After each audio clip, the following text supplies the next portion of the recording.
بسم اللہ الرحمن الرحیم۔ اللہ کے نام سے شروع جو بڑا مہربان اور نہایت رحم کرنے والا ہے۔ پیارے دوستو، آج کی اس ویڈیو میں ہم بات کریں گے ایک ایسی دلیر خاتون کے بارے میں جب وہ اللہ تعالیٰ پر ایمان لے آئیں پھر وہ اس سے پیچھے نہ ہٹیں۔ یہ دلیر خاتون جنہوں نے اللہ تعالیٰ کی راہ میں اپنی جان کو قربان کیا اور حضرت موسیٰ علیہ السلام کی بچپن میں پرورش کی اور انہیں فرعون کے ظلم سے بچایا، لیکن جب یہ خاتون اللہ تعالیٰ پر ایمان لے آئیں تو فرعون نے ان کے ساتھ کیا سلوک کیا اور ایسا کیا ہوا کہ اس خاتون کا شمار دنیا کی عظیم ترین عورتوں میں ہوتا ہے۔ دوستو، فرعون مصر کا ایک ظالم اور جابر بادشاہ تھا۔ اس نے مصر میں آباد قوم بنی اسرائیل کو غلام بنا رکھا تھا اور ان پر ظلم کے پہاڑ توڑتا اور طرح طرح کی اذیتیں پہنچاتا۔ فرعون نہایت ہی مغرور بادشاہ تھا اور خود کو لوگوں کا خدا اور رازق کہلواتا تھا۔ فرعون کے ظلم و جبر کو دیکھ کر کسی میں اتنی جرأت نہ تھی کہ وہ فرعون کی مخالفت کر سکے، لہٰذا اللہ تعالیٰ نے فرعون کے خاتمے کا ارادہ فرمایا تو بنی اسرائیل میں حضرت موسیٰ علیہ السلام کی پیدائش ہوئی۔ جب حضرت موسیٰ علیہ السلام کی پیدائش ہوئی تو ان دنوں فرعون نے اپنے سپاہیوں کو یہ حکم دے رکھا تھا کہ بنی اسرائیل میں جو بھی لڑکا پیدا ہو اسے قتل کر ڈالا جائے، لہٰذا اس مصیبت اور آفت کے دور میں مجبوراً حضرت موسیٰ علیہ السلام کی والدہ نے آپ کو ایک صندوق میں رکھ کر صندوق کو مضبوطی سے باندھ دیا اور اسے دریائے نیل میں ڈال کر دریا کے حوالے کر دیا۔ دریا سے نکل کر ایک نہر فرعون کے محل کے نیچے بہتی تھی۔ اللہ کی قدرت یہ ہوئی کہ یہ صندوق دریائے نیل سے بہتے ہوئے اسی نہر میں چلا گیا۔ اس وقت نہر کے کنارے فرعون کی بیوی آسیہ بیٹھ کر نہر کا نظارہ کر رہی تھی۔ آسیہ ایک خوبصورت اور نیک دل خاتون تھی۔ وہ کسی بیماری میں شدید مبتلا تھی۔ فرعون نے اس کا بہت علاج کروایا مگر وہ ناکام رہا۔ کہتے ہیں کہ کاہنوں نے فرعون کو یہ پیشن گوئی کر رکھی تھی کہ اس دریا میں سے ایک آدمی تیرے محل میں داخل ہوگا، اگر اس کے منہ کی رال اس بیمار خاتون کے جسم پر ملی جائے گی تو اسے فوراً شفا مل جائے گی۔ چنانچہ جب نہر میں بہتے ہوئے اس صندوق پر حضرت آسیہ کی نظر پڑی تو اس نے اپنے ملازمین کو اسے نکالنے کا حکم دیا۔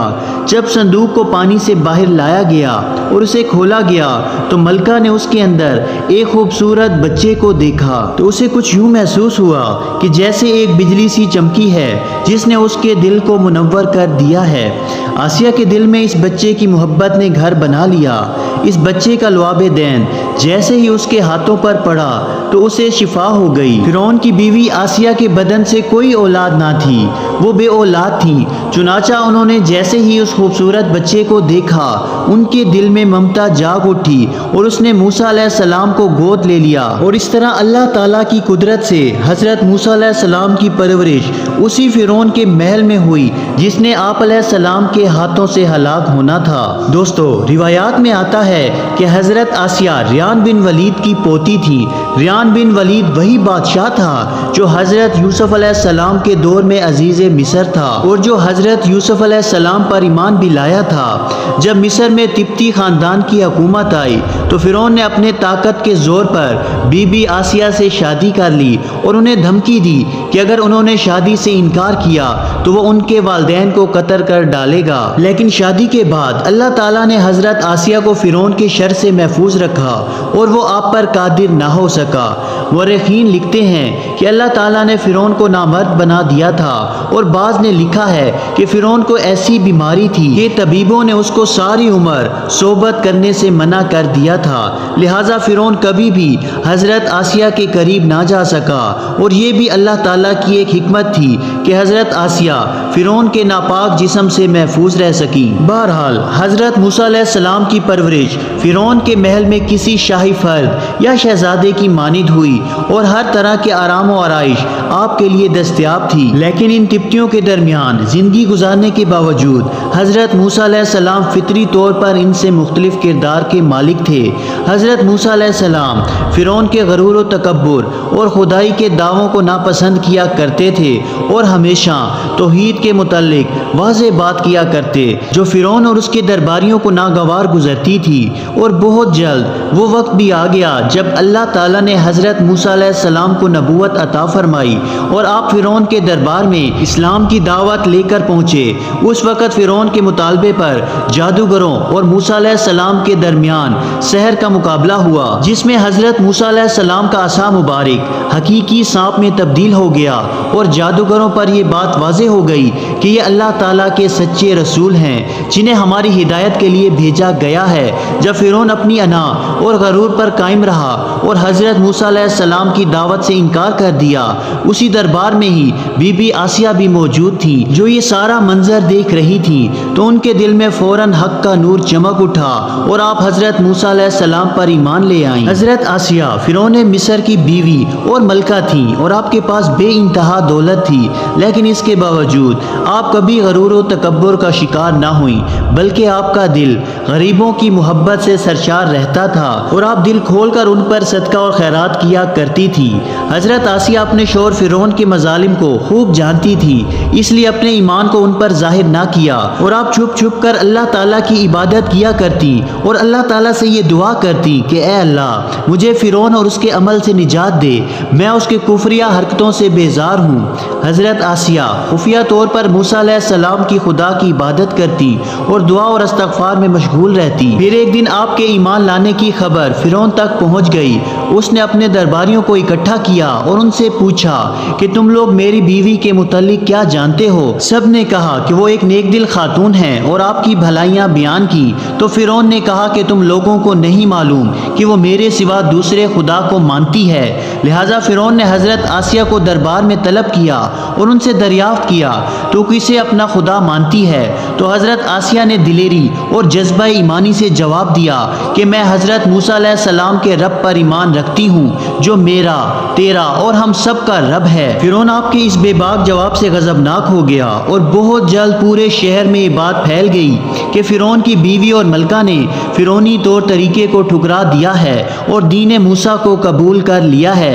پہلے تو فرعون نے حضرت آسیہ کو سمجھایا بجھایا اور بعد میں آپ کو ڈرا دھمکا کر دین موسیٰ چھوڑنے کے لیے کہا، لیکن حضرت آسیہ چٹان جیسے مضبوط ایمان اور جذبے کی مالک تھی۔ آپ نے فرعون کی بات کو نہ مانا اور اللہ تعالیٰ پر ایمان پر قائم رہی۔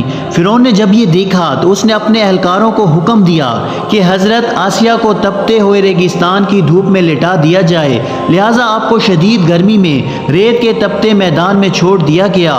فرعون اس جگہ کا دورہ کرتا رہا اور کہتا رہا کہ میری بات کو مان لو تو محل کی شاہی زندگی اور آرام و آرائش تیری منتظر ہے، لیکن حضرت آسیہ پر اس کا کوئی اثر نہ ہوتا کیونکہ آپ یہ بات سمجھ چکی تھیں کہ یہ دنیا کی زندگی فانی ہے، اصل زندگی تو آخرت کی زندگی ہے جو ہمیشہ ہمیشہ کے لیے باقی رہے گی۔ فرعون نے جب حضرت آسیہ کی یہ ثابت قدمی دیکھی تو اس نے آپ کو شہید کرنے کا فیصلہ کر لیا اور اپنے سپاہیوں کو حکم دیا کہ بڑی سے بڑی چٹان کہیں سے اٹھا لاؤ اور اس کو آسیہ کے اوپر گرا دو۔ لہٰذا جب وہ لوگ پتھر لائے اور اس کو حضرت آسیہ کے اوپر گرانے لگے تو آپ نے آسمان کی طرف دیکھا تو اللہ تعالیٰ نے حجاب ہٹا دیے اور آپ کو جنت اور وہاں پر جو محل آپ کے لیے بنوایا گیا تھا آپ نے اس کو اپنی آنکھوں سے دیکھ لیا۔